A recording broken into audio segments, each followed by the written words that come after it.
Nhiều người trong chúng ta nghĩ rằng người có năng lực thì sẽ tự tin khi trình bày ý kiến của bản thân trước mặt người khác.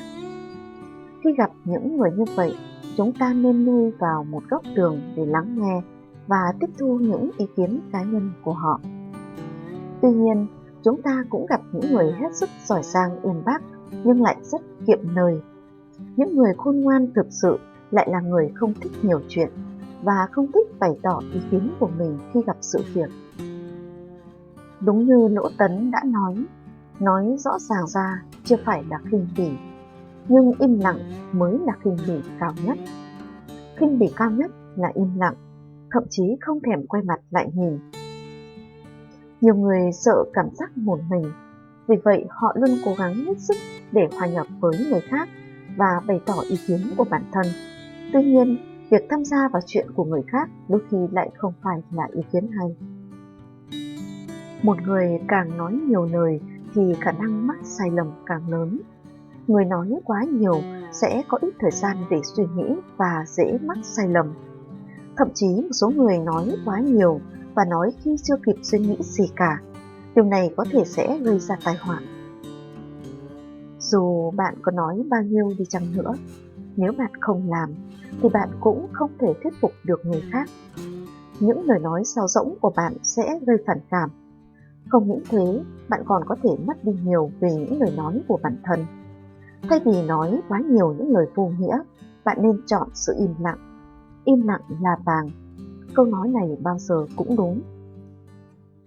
Người khôn ngoan đương nhiên hiểu được lẽ thật này khi đối xử với người khác. Họ sẽ không dùng lời nói mà dùng việc làm để chinh phục lòng người. Đối với một số trường hợp, thay vì nói ra suy nghĩ của mình, họ chọn cách im lặng. Với họ, im lặng không phải là không bày tỏ được suy nghĩ của bản thân. Im lặng là nghĩ cách để thể hiện tốt hơn. Nhìn thấu lòng người và chọn bạn mà chơi. Người giỏi giao tiếp xã hội rất thích làm phiền và chen vào cuộc sống của người khác. Ngược lại, người không thích làm phiền đến ai lại không có nhiều bạn bè. Người nói chuyện lúc nào cũng chọc tức đối phương, thường gây ra nhiều mâu thuẫn, thế nhưng họ cũng có thể rất hào phóng chi tiền cho người khác. Người nói chuyện êm tai, thấu hiểu đối phương, thích lắng nghe chuyện phiền não, sẽ thường nghe ngóng chuyện đời tư của người khác để rồi tiết lộ bí mật sau lưng. Người sống ngay thẳng, nhân hậu, dễ phạm phải sai lầm khi quá tin tưởng người khác, cho đi vô điều kiện, tâm hồn đơn thuần, dễ bị kẻ xấu lợi dụng và hủy hoại. Người mang lại nhiều năng lượng tiêu cực thường có xu hướng làm tổn hại đến người khác và tìm cách để bản thân được lấp đầy cảm giác thiếu thốn. Chỉ khi làm việc hoặc sống chung với một người, bạn mới có thể thật sự nhìn thấu được bản chất của họ. Nếu không, cho dù đôi bên giao tiếp rất nhiều đi chăng nữa, thì cũng không thể am tường bản chất của đối phương. Đa số con người đều biết nói mà không biết làm, hoặc biết làm mà không biết nói. Nếu gặp được người vừa ăn nói có duyên, vừa sốt sắng làm việc, thì bạn nên trân trọng, vì họ là người có thể làm nên đại sự. Thật ra, cuộc sống không phải chiến trường, đâu cần phải so cao thấp. Giữa người với người, thêm một phần thấu hiểu sẽ bớt một chút hiểu lầm. Giữa tâm hồn với tâm hồn, thêm một phần bao dung sẽ bớt một phần tranh đấu. Tâm rộng bao nhiêu, niềm vui bấy nhiêu, bao dung càng nhiều, đắc được càng nhiều. Đừng nên bình luận người khác hay phán đoán đúng sai bằng ánh mắt và nhận thức của bản thân. Đừng khắt khe yêu cầu quan điểm của người khác cũng phải giống bạn. Đừng kỳ vọng người khác luôn thấu hiểu bạn, bởi mỗi người đều có tính cách và quan điểm riêng. Con người thường quá đặt nặng bản thân do đó được mất, mà cảm thấy người khác phải thấu hiểu mình.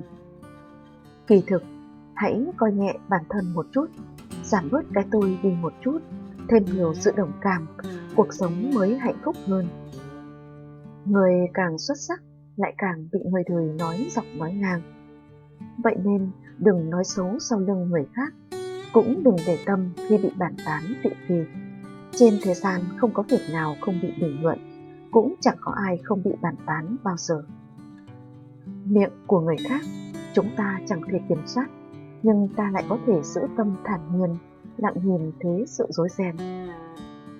Tâm tĩnh mới có thể nghe được âm thanh của vạn vật. Tâm tịnh mới có thể nhìn thấu bản chất của vạn vật. Lắng lại lòng mình, tĩnh nhìn thế sự thì vạn vật ắt đổi thay. Chung sống với người cần chú trọng cách thức. Có những việc phải nhẫn, không tức giận. Có những người phải nhường, chẳng bận tâm. Chịu thiệt vài lời thì đã sao, nhường người vài phân thì thế nào. Ai ai cũng đáng được tôn trọng, người người đều khao khát được cảm thông. Nước sâu, tĩnh lặng, người khôn kiệm lời. Hãy học cách coi nhẹ cá tính, học cách nhẫn cơn tam bành mà đối mặt với chuyện bất mãn. Mọi việc đừng quá khắt khe thì không có đường xa. Đãi người đừng quá hà khắc thì chẳng có bạn bè.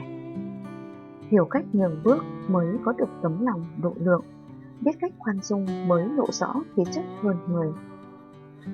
Sở đoàn của mình không nên giấu càng dốt. Sở trường của mình chẳng nên khoe càng cản. Khi đắc ý đừng khoe khoang, lúc thất ý chớ chán nản.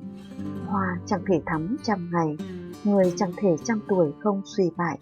3 phần do số mệnh, 7 phần do bản thân ứng xử kiếp này. Đã cố gắng hết mình là được, đã dốc hết lòng thì buông thôi. Bởi vì kết quả không phải là mục đích cuối cùng, mà trải nghiệm suốt cuộc hành trình mới là điều trân quý nhất.